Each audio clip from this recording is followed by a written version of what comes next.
저희가 오늘 함께 살펴볼 말씀은 빌립보서 4장 10절부터 14절 말씀입니다. 빌립보서는 옥중서신으로 바울이 감옥에서 빌립보 교인들에게 기록한 편지이자 기쁨의 편지라고도 불리고 있습니다. 왜냐하면 이 짧은 서신 가운데 바울은 기쁨이란 단어를 16번이나 사용하고 있기 때문입니다. 그런데 저희가 주목할 부분은 바울에게 있어서 바로 이 기쁨은 상황과 환경을 넘어서는 기쁨이었습니다. 즉 다시 말해서 일반적인 의미의 기쁨이 아니라 고난을 뛰어넘는 기쁨이었고 단순한 감정이 아니라 능동적인 행동이었습니다. 그렇다면 바울이 지니고 있었던 이러한 고난 가운데서의 기쁨, 고난 가운데서의 감사가 무엇인지를 더 구체적으로 살펴보기를 원합니다. 빌립보서 전체에 흐르는 이 고난 가운데서의 기쁨이라는 주제는 빌립보서 곳곳에서 나타나고 있습니다. 바울의 신앙 고백으로 나타나고 있는데 바울은 이것을 통해 빌립보 교인들이 본을 삼기를 원했습니다. 특히 이 빌립보서 전체의 주제가 고난 가운데서의 기쁨이 빌립보서를 마무리하는 4장이자 오늘 본문에서 아주 잘 드러나고 있습니다. 그렇다면 오늘 본문이 보여주고 있는 것이 무엇입니까? 오늘 본문의 구조를 먼저 한번 살펴보기를 원합니다. 본문 아주 짧은 본문 10절부터 14절까지 말씀인데 본문의 이 중간에 들어가 있는 11절부터 13절까지 말씀을 제외하고 처음 10절과 마지막 14절 말씀을 연결해서 읽어보면 자연스럽습니다. 그러니까 뭐 이런 식으로 되는 거죠. 기회가 없었느니라. 그러나 너희가 내 괴로움에 함께 참여하였으니 잘하였도다. 아주 자연스럽게 연결이 되는 것이죠. 그러면 이것은 바울이 수사학적으로, 그러니까 이 글을 쓰는 기교를 발휘해서 의도를 가지고 10절에서 뭔가 이슈를 다루다가 11절부터 13절까지는 다른 이슈를 다루고 14절에서 다시 원래의 이슈로 화제로 돌아와서 이야기하고 있다는 것을 저희가 알 수 있는 것입니다. 따라서 저희는 오늘 말씀을 이해하기에 앞서서 먼저 10절과 14절을 살펴보기를 원합니다.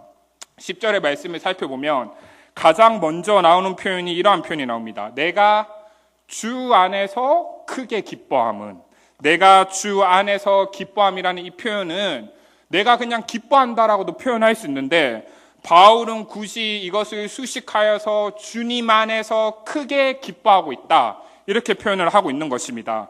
그러면 다시금 저희는 확인할 수 있는 것입니다. 바울의 이러한 기쁨은 일반적인 세상의 기쁨이 아니며 빌립보 교인들이 물질적으로 도와줬기 때문에 단순한 그런 인간적인 기쁨도 아니라는 것을 저희가 확인할 수 있는 것입니다.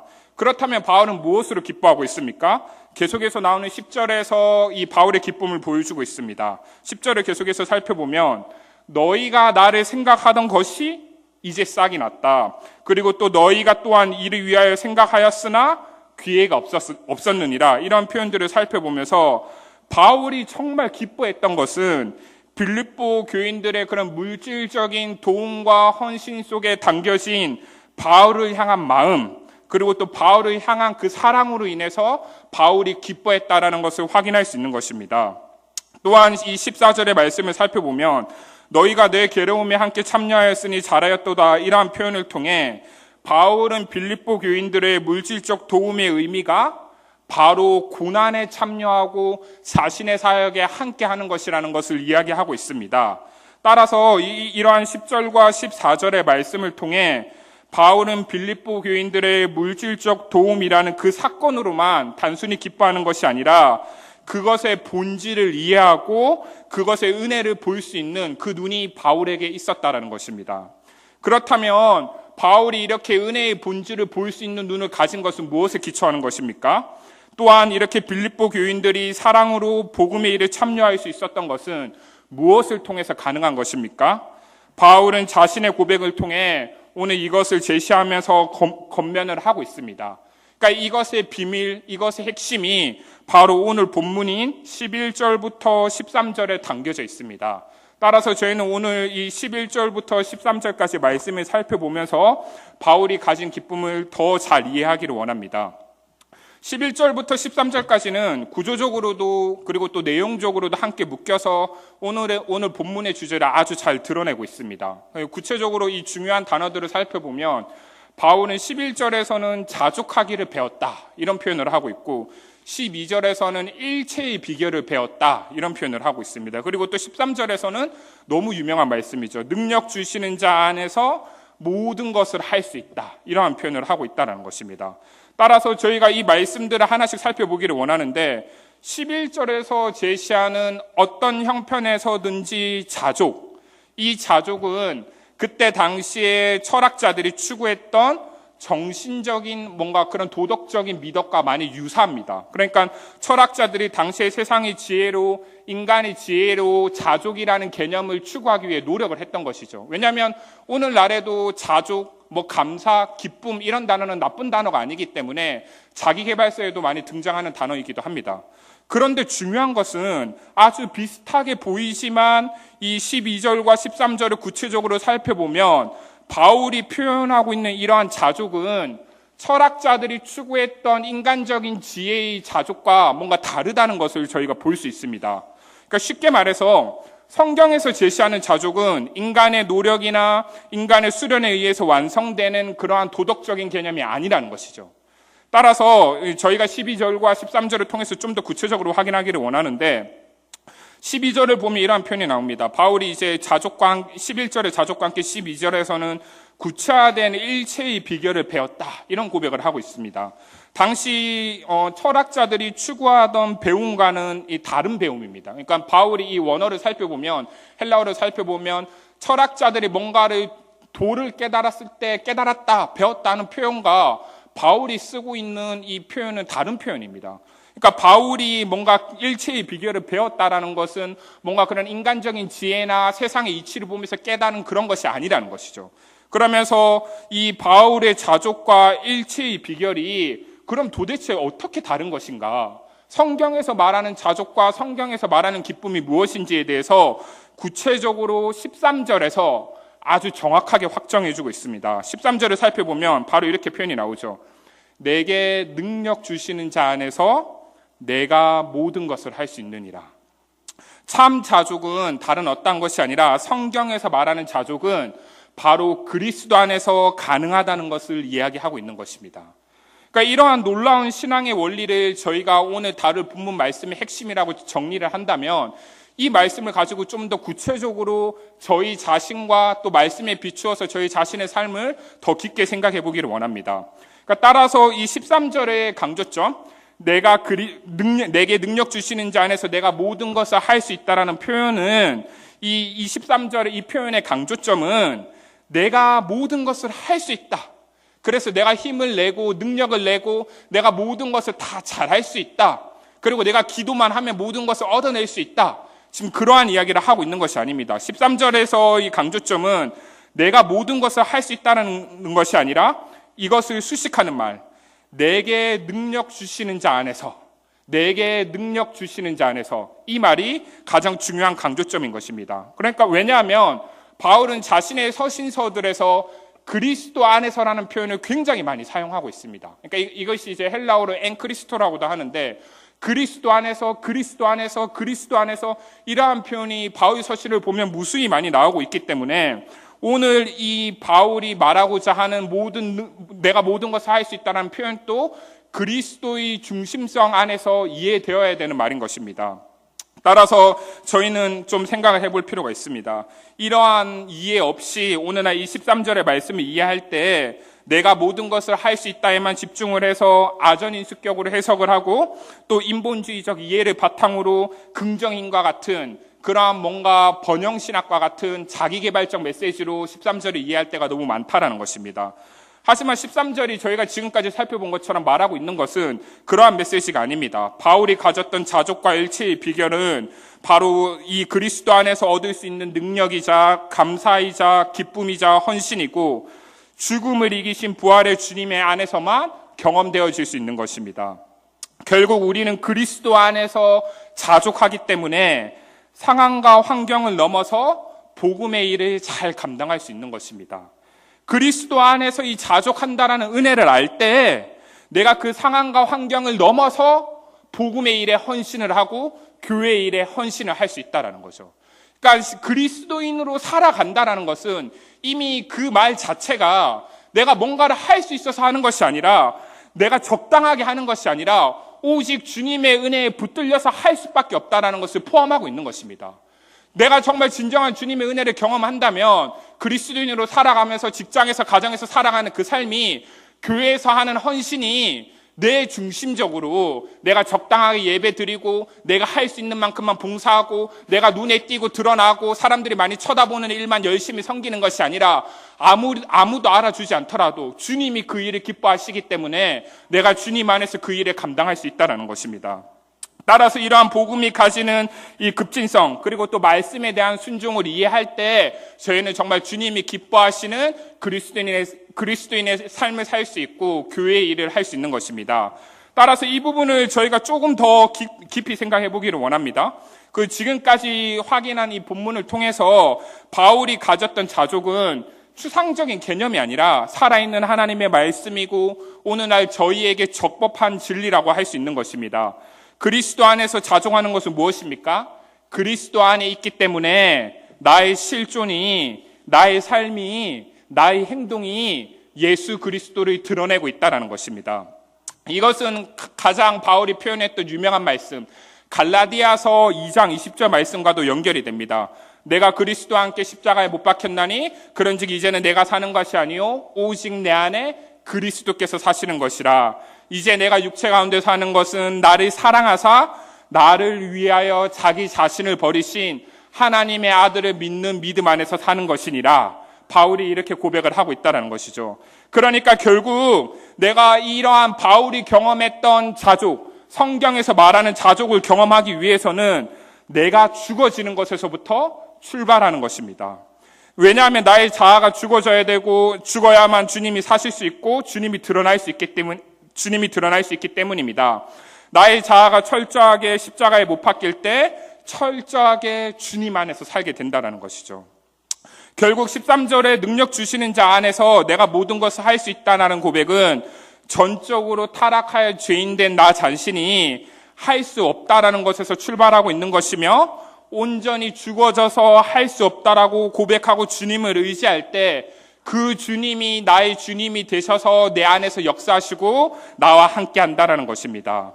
따라서 저희는 좀 질문해 볼 필요가 있습니다. 내가 모든 것을 할 수 있다라는 고백이 정말 바울처럼 예수님을 드러내고 있는 고백인지, 아니면 내가 할 수 있다라는 고백이 그로 인해서 나의 탁월함과 나의 어떠함을 자랑하고 있는 고백인지, 나는 곧 주님 안에서 어떻게 죽어지고 있는가, 그리고 주님은 어떻게 드러나고 있는가, 이러한 질문들을 통해서 저희 자신의 마음을 점검해 봐야 될 것입니다.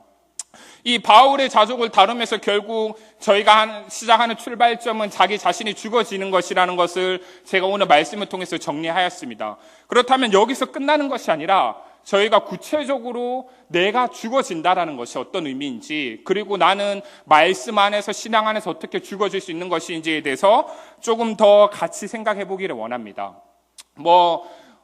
금요일에 제가 이제 말씀을 들으면서 제 개인적인 삶과 맞물려서 참 말씀을 들을 때 망치로 이렇게 마음과 머리를 맞는 느낌이었어요. 왜냐하면 그러한 느낌이었는데, 그 금요일의 말씀이 그런 것이었습니다. 사울과 다윗을 비교하면서 사울의 문제점이 무엇인지를 잘 정리해 주셨습니다. 근데 그 사울의 문제점은 그런 거였습니다. 그 목사님께서 말씀을 하셨지만 사울은 신앙이 없는 사람이 아니었고, 사울의 문제점은 사실 이것이 엄밀히 말하면 신앙이 아니지만 주님이 아닌 자기를 위한 신앙이 바로 사울의 문제점이었다고 말씀을 해주셨습니다. 그러면서 이제 그 특징 가운데 두 가지가 나타났습니다. 그 사울의 특징이 무엇이었냐면, 자신의 죄를 인정하지 않는, 어쩔 수 없이 상황에 몰리자 결국에는 나타나는 반응이 백성들의 탓을 백성들에게 책임을 전가하면서 끝까지 회개하지 않는 모습이었고, 두 번째로는 여호와의 뜻을 자기 마음대로 해석해서 자기가 나름대로 자신의 행동에 정당성을 부여하고 자신을 합리화했다라는 것이죠. 근데 사실은 이러한 첫 번째나 두 번째 특징은 저희 그리스도인들이 한 번쯤 점검해봐야 될 아주 중요한 부분입니다. 왜 이러한 사울에게서 나타나는 이러한 특징은 사울이 믿음이 없었던 것이 아니었기 때문에 오늘날 저에게서 나타날 수 있는 특징이며, 사울이 가졌던 이러한 문제는 철저한 그의 자기중심성이 있는 것입니다. 그러니까 아이러니한 것입니다. 이 두 가지 모두 다 정리를 하면 사울은 자기 자신을 직면할 수 없는 사람이었고, 그러니까 자기 중심성으로 자기에게 집착하고 자기에게 집중하고 자기가 더 탁월함으로 인정받고 잘나고자 노력을 했지만, 그러한 노력 가운데서 사실은 자기를 더 모르는, 자기를 더 직면하지 못하는, 끊임없이 자기를 합리화하고 말씀 앞에서 자기를 직면하지 않는 그러한 삶을 사울이 살았다라는 것입니다. 그래서 저희가 이러한 바울의 고백과 대조되는 사울의 고백의 모습들을 살펴보면서 저희가 저희 자신에 대해서 한번 생각해 보기를 원합니다. 나는 정말 하나님의 말씀 앞에서 내 자신을 돌아보고 있는가?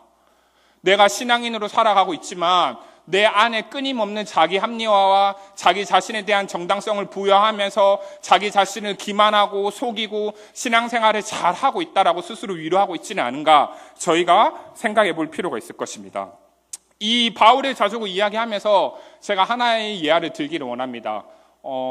이 자족과 관련된 아주 적절한 예화라는 생각이 드는데, 저랑 이제 가장 친한 전도사님이 이야기해 주신 예화입니다. 예. 한 교회에 그 복음에 대한 열정을 가지고 하나님 나라 사역에 대한 열정을 가진 그 사모님과 그리고 젊은 집사님이 이야기를 하고 계셨습니다. 카페에서 이야기를 하고 계셨죠. 그런데 이제 그 교회에서 좀 굉장히 부유하고 잘 사시는 권사님이 오셨습니다. 그 카페. 그래서 그 두 분 이야기하고 계신데 같이 오셔서 이제 그 권사님이 자랑을 하신 겁니다. 아, 우리 며느리가 에르메스 가방을 사줬어. 이러면서 이제 가방을 자랑을 하신 거죠. 예. 그러면서 가방을 사줬다라고 자랑을 하셨는데, 그 사모님과 그 집사님이 권사님이 자랑을 하실 때 진심으로 그 이야기를 들어주고 축하해 드리는 겁니다. 아, 권사님 그러셨어요? 이러면서 너무 좋으시겠어요? 이렇게 며느리가 사준 거를 축하해주고 충분히 이야기를 하고 다시 자기들이 원래 했던 복음에 대한 이야기와 하나님 나라의 사역과 교회에 대한 이야기를 했다라는 거죠. 근데 그 권사님이 나중에 시간이 지나서 뭐라고 고백을 하셨냐면, 자기가 신앙생활을 하면서 여태까지 느꼈던 가장 큰 수치심을 그때 느꼈다라고 고백을 하신 겁니다. 권사님이. 그러니까 저희가 이러한 예화를 통해서 한번 생각을 해볼 수가 있는 겁니다. 사실 저도 처음에 그 이야기를 들었을 때 저도 미성숙하다 보니까 그렇게 반응을 했습니다. 아, 권사님 돈 자랑하시네. 그리고 뭐 그런 이야기를 하나 이렇게 생각을 했지만, 다시금 그 이야기를 계속 들으면서 그리고 제 자신을 돌아보면서 생각이 드는 것은, 권사님이 정말 순수한 의도로 돈이 많으니까 며느리가 선물해 준 것을, 그 좋은 가방을 자랑을 할 수도 있다는 것입니다. 근데 문제는 그 권사님이 어떠한 마음으로 자랑을 했느냐 안 했느냐가 중요한 것이 아니라, 그것에 반응하는 나의 마음, 내가 돈을 가지지 못하고 내가 그런 것을 부러워함으로 말미암아 내 안에 있는 열등감이 나의 죽어지지 아니하는 나의 자아가 올라와서 그것을 질투하고 시기하고 부러워하는 그러한 나의 마음이 문제라는 것이죠. 내가 정말 그리스도 안에서 그것에서 자유하고 그것으로 인해 정말 감사하고 기쁘다면 내가 진심으로 그 사람들처럼 축하해 줄 수 있었을 것인데, 내가 정말 주어진 그 나의 상황 안에서 그리스도 안에서 자족하지 못하니까 그것을 시기하고 질투했다라는 것을 제가 제 자신을 돌아보고 또 그 예화를 통해서 점검할 수 있었습니다. 그러니까 저희가 이런 것들을 보면서 좀 생각을 해볼 수가 있는 것입니다. 이러한 식으로 내가 이러한 삶의 자세와 태도를 가지고 내 안에 있는 신앙의 중심, 그리고 그러한 자기 중심성, 죽지 아니하는 자아를 계속해서 점검해 나가는 삶은 매우 매우 중요하다고 할 수 있겠습니다. 그러니까 이러한 삶이 왜 중요한지에 대해서 조금 더 이야기하기를 원합니다.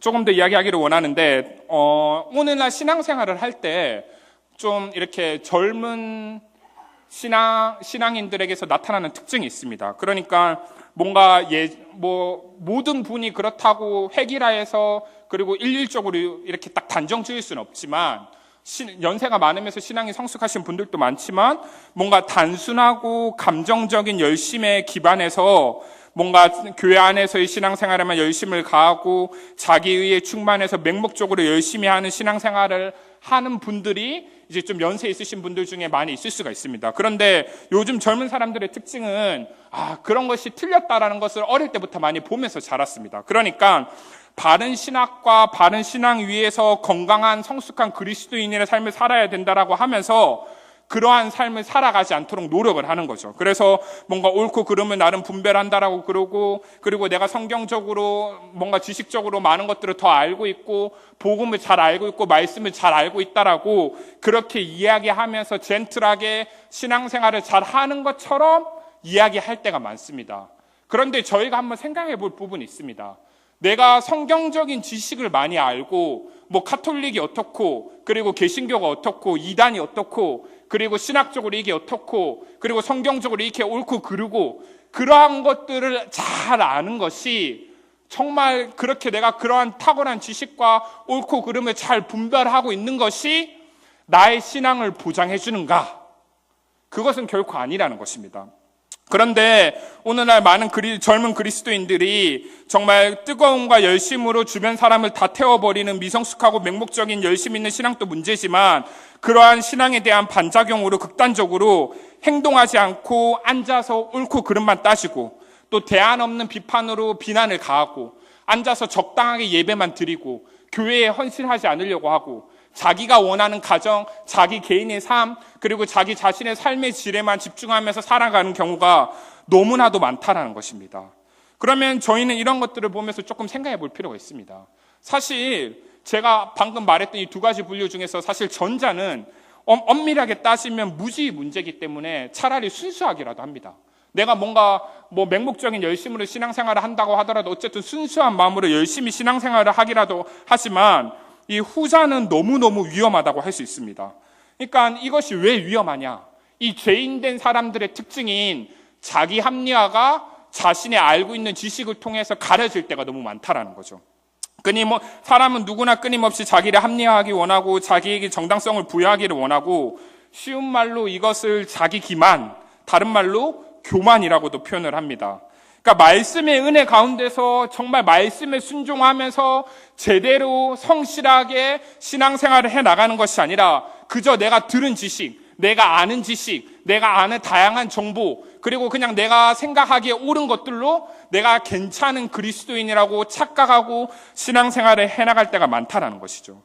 이것은 사실은 너무너무 위험한 것입니다. 왜냐하면 이것은 이 십자가의 길은 자기 부인의 길이요, 자기 자신의 스스로 직면하지 않고 끊임없이 자신을 합리화하며 기만하는 사람은 그 순간 자신이 괜찮은 사람이라고 생각할지 몰라도 시간이 지나면 이러한 것들이 쌓여서 자신의 신념과 자신의 생각이 틀리지 않았다고 확신하며 남의 말을 듣지 않는 사람이 되게 된다는 것입니다.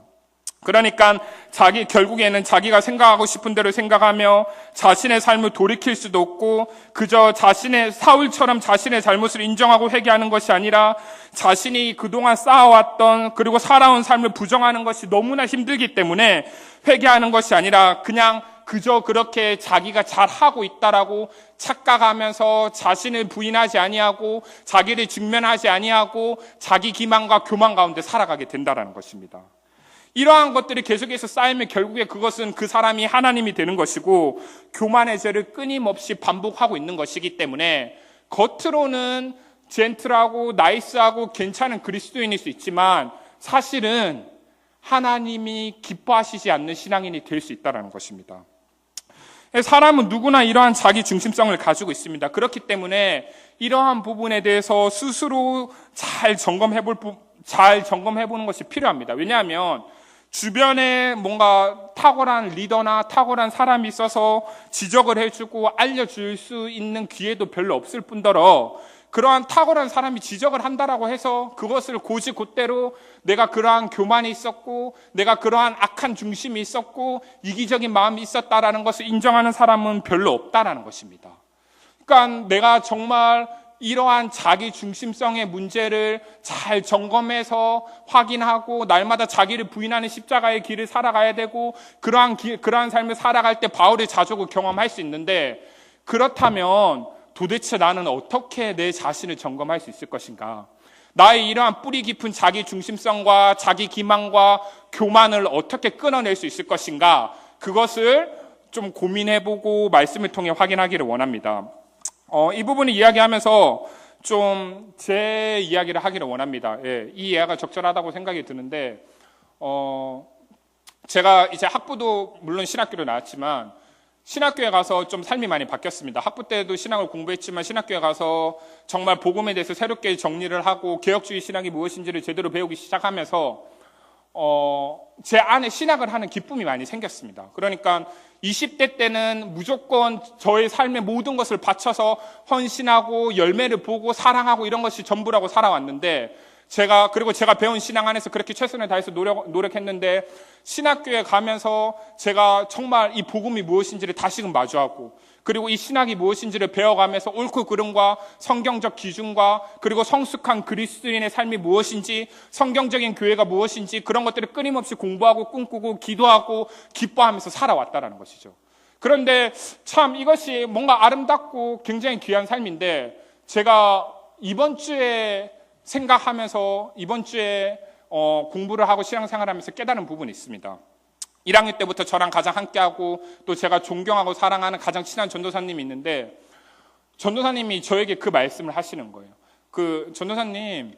전도사님은 정말 변화되지 않고 정말 성장하지 않으시네요. 이렇게 이야기를 하시면서 저보고 전도사님, 저는 정말 전도사님이 설교를 잘 하시고 목회를 성공하실까 봐 두렵습니다. 지금이라도 그냥 목회 그만두세요. 이렇게 저한테 이야기를 하는 거예요. 네.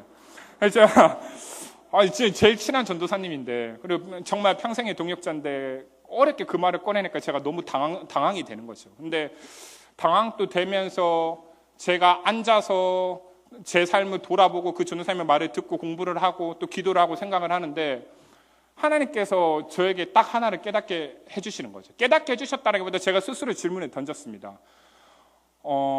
그러한 질문이죠. 너는 정말 하나님의 말씀에 순종하고 있니? 너는 정말 하나님의 말씀에 순종하고 있니? 너가 그렇게 복음을 알고 그리고 그러한 탁월한 신학과 탁월한 내용과 탁월한 성경적 지식과 그리고 정말 내가 꿈꾸는 그러한 교회를 세워가기를 위해 노력하고 그러한 사역을 한다라고 하는데 정말 너는 내 말씀에 순종하고 있느냐?